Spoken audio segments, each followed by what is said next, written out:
Compañeros participantes de la especialización de Derecho Procesal.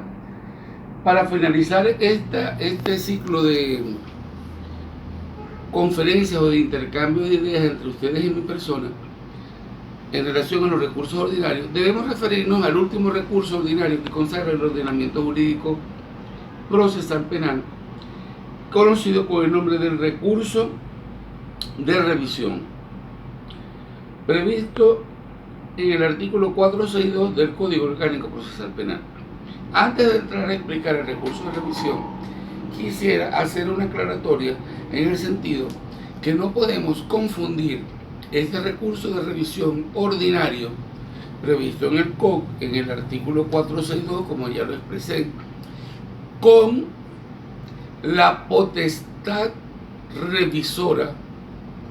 Dije potestad, no dije recurso ni acción, que le reconoce el numeral 10 del artículo 336 a la Sala Constitucional. ¿Y por qué digo que es potestad? Porque así lo desarrolla la Ley Orgánica del Tribunal Supremo de Justicia cuando se refiere a la revisión constitucional. No es un recurso ni es una acción, porque no es un derecho adquirido por las partes, es una potestad de la Sala si considera que se encuentran llenos los extremos que exige la jurisprudencia y la ley orgánica del Tribunal Supremo de Justicia, entrar a conocer una sentencia definitivamente firme de cualquier tribunal de la República e incluso de la propia Sala del Tribunal Supremo de Justicia, a excepción de la Sala Constitucional. Como les señalé, el artículo, la potestad de revisión está en el artículo 336, cuando señala que son atribuciones de la Sala Constitucional del Tribunal Supremo de Justicia. 10. Revisar las sentencias definitivamente firmes de amparo constitucional y de control de la constitucionalidad de leyes o normas jurídicas dictadas por los tribunales de la República y en los términos establecidos por la ley orgánica respectiva. Hecha esta aclaratoria, entonces entremos al fondo del asunto y vamos a referirnos al recurso de revisión. ¿Cuándo procede el recurso de revisión? Según el artículo 462, el recurso de revisión procede contra la sentencia firme en todo tiempo y únicamente a favor del imputado o imputada en los casos siguientes. Es decir, no procede recurso de revisión contra sentencias absolutorias. Solamente procede recurso de revisión contra sentencias absolutorias. ¿En qué caso? En lo siguiente. Primero, cuando en virtud de sentencias contradictorias estén sufriendo condena dos o más personas por un mismo delito que no puede ser cometido por más de una sola. Recuerden que nuestro Código Orgánico Procesal Penal consagra el recurso de la unidad del proceso, que señala que a una persona por varios delitos se le debe de seguir un proceso. ¿Para qué? Para evitar estas situaciones. Este principio del recurso de unidad del proceso lo tenemos, si no me falla la memoria, en el artículo 70 del Código Orgánico Procesal Penal, cuando señala que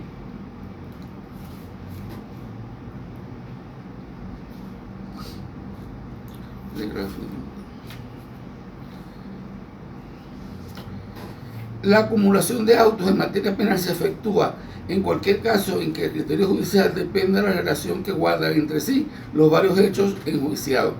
¿Esto para qué?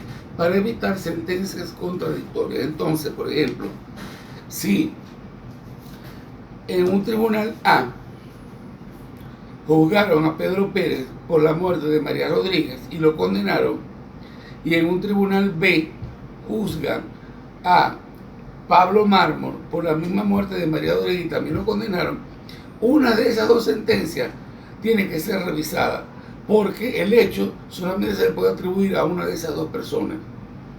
El numeral segundo, cuando la sentencia dio por probado el homicidio de una persona que con posterioridad a la época de su presunta muerte resulta demostrada plenamente. Esto no tiene mayor explicación.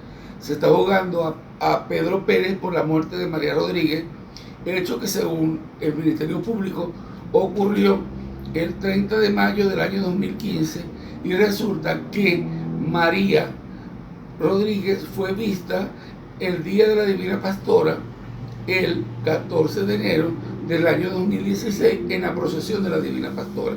Por lo tanto, esa sentencia tiene que ser revisada, pues no es imposible que María Rodríguez estuviese muerta para el 30 de mayo del 2015, cuando fue vista con posterioridad a la sentencia viva el 14 de enero del 2016.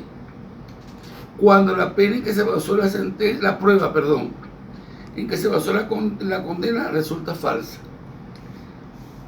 Estos casos son típicos de los casos de violencia en materia de género.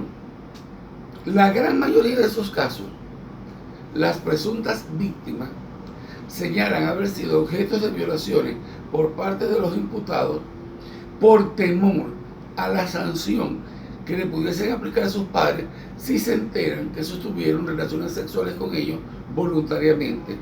Entonces, ante el temor de verse descubierta y ser castigada por ese hecho, entonces ellas inventan con que fueron violadas por las personas y después, con posterioridad, se retractan de esa información cuando la persona haya sido juzgada y sancionada por ese hecho. El cuarto supuesto viene dado a que cuando con posterioridad a la sentencia condenatoria ocurra o se descubra algún hecho que aparezca en algún documento desconocido durante el proceso que sea de tal naturaleza que haga evidente que el hecho no existió o que el imputado no lo cometió. Hablamos aquí de una prueba documental.